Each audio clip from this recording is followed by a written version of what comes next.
조금씩 새어나가면 백두대간도 무너질 수 있습니다. 간첩, 산업 스파이를 막읍시다. 국가정보원. 하나는 국정원 포스터를 보고 공중전화로 달려갑니다. 남자친구가 이상해요. 어떤 의미에서 이상하단 거죠? 위험한 것 같아요. 더 이상은 이대로 견딜 수가 없어서요. 학대라도 한 걸까요? 아니면 정말 간첩질이라도 하는 걸까요? 이번에 소개할 책은 지구에서 하나뿐입니다. 정세랑 작가가 쓴 로맨스. 아니 친환경 SF 로맨스. 아니 친환경 무공의 SF 판타스틱 로맨스. 하여간 어떤 장르든 조금씩 걸쳐있는 사랑소설. 어디에서도 보지 못한 희한한 사랑소설.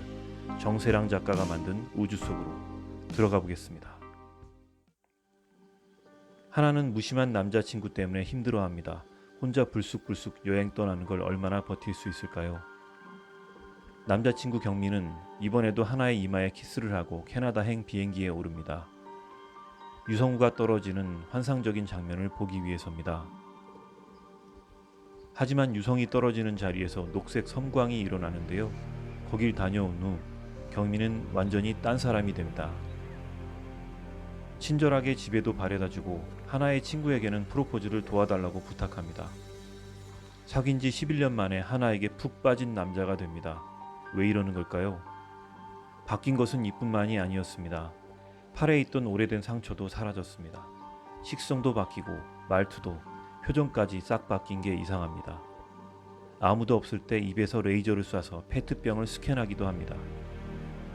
공포감을 느낀 하나가 국정원에 전화한 건 이런 이유 때문이었습니다. 흉터가 없어졌고요. 입에서 초록색 빛을 쏘고요. 안 먹던 가지도 먹었다니까요. 게다가 엄청 다정해지고 어디로 훌쩍 떠나지도 않아요. 마음만 바뀐 게 아니고 그냥 바뀐 사람이었 겁니다. 나 생각할 게 좀 있어서 며칠만 연락 없이 지내자. 하나가 경민을 멀리하자 경민은 고백할 타이밍을 당깁니다. 자신의 마음과 자신의 정체까지 말할 기회를.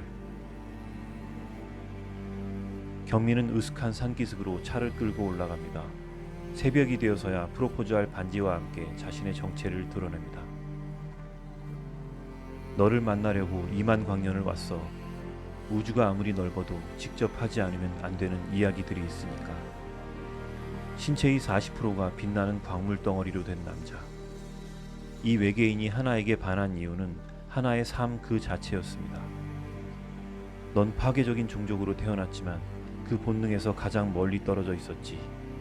비오는 날 보도블럭에 올라온 지렁이를 조심히 화단으로 옮겨주고 한 번도 만난 적 없는 고래를 형제 자매로 생각했어. 너는 우주를 전혀 모르는데 어떻게 우주를 넘어서는 걸까? 촉각이 거의 퇴화했는데도 얼굴과 목을 만져보고 싶었어.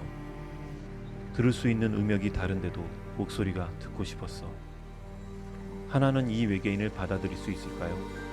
지구인인 경미는 무사한 걸까요? 궁금증을 푸는 것은 여러분들의 몫입니다. 이 책은 현재까지 3가지 디자인이 존재합니다. 다이아몬드 디자인이 나온 2012년형 구판이 있고요. 절판됐다가 올해에는 내용을 고치고 디자인이 바뀐 책이 다시 나왔습니다. 올해 나온 책은 여주인공의 등이 보이는 일반 서점 판본, 남자 주인공의 등이 보이는 동네 서점 판본입니다. 책이 절판됐던 데는 여러 가지 사정이 있었던 것 같은데요. 2016년 6월에 작가가 직접 출판사 측에 절판을 요청했다는 기사가 있습니다. 당시 출판사가 편집자를 부당 발령낸 것에 대해 항의하는 의미였다고 합니다. 어쩌면 이 책은 SF나 로맨스보다는 친환경의 기운이 강한 소설이라고 봐야 할 것 같습니다. 여주인공 하나는 전 세계의 빈티지 시장을 여행하고 한국에 돌아와 환생이라는 리폼 가게를 차리는데요. 물건을 버리지 않고 고쳐 쓰는 인생 철학이 반영돼 있습니다. 하나 커플과 친구 유리 커플이 함께 밥을 먹는 곳도 비건 레스토랑입니다. 유리의 남편은 패시브 하우스를 짓는 사람이고요. 심지어 경미는 유리에게 난 너처럼 저탄소 생활을 하는 사람을 본 적이 없다고 말합니다. 유머러스한 장면도 몇 개 꼽아볼만 한데요. 하나가 정우성, 박보검, 임시완 등을 거론하는 장면이 있습니다. 유리의 남편이 경민에게 외국인이냐고 돌려 묻는 장면도 인상적이고요. 가장 인상적인 컷을 말하라면 하나가 해변가에서 고래들과 대화하는 장면을 뽑겠습니다. 영화 뷰티 인사이드, 소설 존 스칼지의 노인의 전쟁, 어슐러 르긴의 작품과 마케터 세스 고딘의 책 이카루스 이야기 등을 재미있게 본 사람들에게 이 책을 추천합니다.